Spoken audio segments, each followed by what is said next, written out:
नमस्कार बच्चों, आज हम पढ़ेंगे कक्षा तीसरी पाठ संख्या 4। हाँ जी बच्चों, यह हिंदी व्याकरण का एक पाठ है, पाठ संख्या 4। और पाठ का नाम क्या है बच्चों? संयुक्त अक्षर तथा संयुक्त व्यंजन। क्या नाम है पाठ का? संयुक्त अक्षर तथा संयुक्त व्यंजन। संयुक्त का अर्थ क्या होता है? जुड़ा हुआ। और उसी तरह से क्या है, कुछ वर्णों को जोड़कर संयुक्त अक्षर बनाए जाते हैं और उसी तरह से कुछ व्यंजनों को जोड़कर भी क्या बनाए जाते हैं? संयुक्त व्यंजन बनाए जाते हैं। पाठ का नाम है संयुक्त अक्षर तथा संयुक्त व्यंजन। आओ पाठ के माध्यम से जानें कि इस पाठ में क्या है।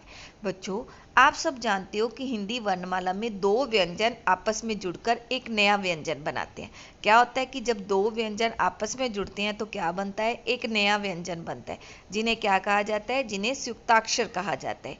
क्या कहा जाता है? जिन्हें संयुक्ताक्षर कहा जाता है। यस, तो क्या हुआ, दो व्यंजन आपस में जुड़कर एक नए व्यंजन को बनाएंगे, जिसे क्या कहा जाएगा? संयुक्ताक्षर कहा जाएगा। और इसी तरह से संयुक्त व्यंजन का प्रयोग भी हिंदी भाषा में किया जाता है। जैसे संयुक्त अक्षर का प्रयोग किया जाता है, वैसे ही संयुक्त व्यंजन का प्रयोग भी हिंदी भाषा में किया जाता है। आओ मेरे साथ इन संयुक्त अक्षर तथा संयुक्त व्यंजन के अंतर को जानो कि संयुक्त अक्षर क्या है और संयुक्त व्यंजन है, इन दोनों में क्या अंतर है। आओ इस पाठ के माध्यम से हम जानें कि इन दोनों में क्या अंतर है। हाँ जी बच्चों, संयुक्त का अर्थ है जुड़ा हुआ। और जब दो व्यंजन आपस में मिलते हैं, जब दो व्यंजन आपस में मिले तो एक नया व्यंजन और वर्ण बन जाता है। इसे क्या कहते हैं? संयुक्ताक्षर कहते हैं। जब दो व्यंजन आपस में मिलेंगे तो एक नया व्यंजन बनेगा, जिसे क्या कहेंगे? संयुक्ताक्षर कहेंगे। जैसे त प्लस र तो क्या बन गया? त्र। क प्लस श तो क्या बन गया? क्ष। उसी तरह से श प्लस र तो क्या बन गया? श्र। और ज प्लस अण तो क्या बन गया? ग।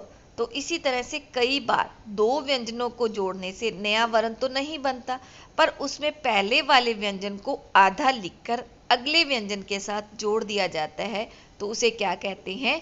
संयुक्त व्यंजन कहते हैं। क्या है कि कई बार दो व्यंजनों को जोड़ने से नया वर्ण तो नहीं बनता है ना, पर उसमें पहले वाले व्यंजन को आधा लिखकर अगले व्यंजन के साथ जोड़ दिया जाता है, तो उसे क्या कहते हैं? संयुक्त व्यंजन कहते हैं। कि एक तो आधा व्यंजन और एक पूरा व्यंजन, जिसकी खड़ी पाई को हटा दिया जाता है, तो क्या होता है? संयुक्त व्यंजन के साथ जोड़ दिया जाता है, तो उसे क्या कहते हैं? संयुक्त व्यंजन कहते हैं। आओ उदाहरण के माध्यम से जानें। जैसे च प्लस च तो क्या बन गया? च। तो क्या बन गया? ब आधा च चकुआ बच्चा। उसी तरह से स आधा च चकुआ सच्चा, तो इसकी क्या हुआ? खड़ी पाई को हटा दिया गया। उसी तरह से ब आधा स तकुआ बस्ता।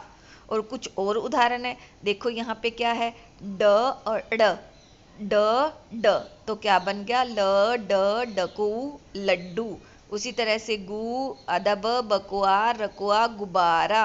ध आधा ब बकुआ धब्बा। और आगे उधर क्या है? अ ड डकुआ अड्डा। और देखो उदाहरण क्या है? क प्लस क तो क्या हो गया? म आधा क ककुआ मक्का। तो ये क्या थे? कुछ इसके उदाहरण थे। आओ अब जाने कि इस पाठ के माध्यम से हमने क्या सीखा। क्या था? दो व्यंजनों के आपस में जुड़ने से जो नया व्यंजन बनता है, तो उसे क्या कहते हैं? उसे संयुक्ताक्षर कहते हैं। क्या कहते हैं? संयुक्ताक्षर कहते हैं। और उसी तरह से जब दो व्यंजनों के जुड़ने से नया वर्ण नहीं बनता, पर उससे अगले व्यंजन के साथ जोड़ दिया जाता है, तो उसे संयुक्त व्यंजन कहते हैं। कि जब आधा व्यंजन वो और एक पूरा वर्ण तो जोड़ दिए जाते हैं, तो क्या हो जाता है? उसे संयुक्त व्यंजन कहते हैं। संयुक्त अक्षर क्या है? कि दो वर्णों को जोड़ने से जो नया वर्ण बनता है, तो वो क्या कहलाता है? संयुक्ताक्षर कहलाता है। और जब दो व्यंजनों को जोड़ने से नया वर्ण तो नहीं बनता, पर उससे अगले व्यंजन के साथ उसे जोड़ दिया जाता है, तो उसे क्या कहते हैं? तो उसे संयुक्त व्यंजन कहते हैं। संयुक्ताक्षर तथा संयुक्त व्यंजन। हाँ जी बच्चों, धन्यवाद।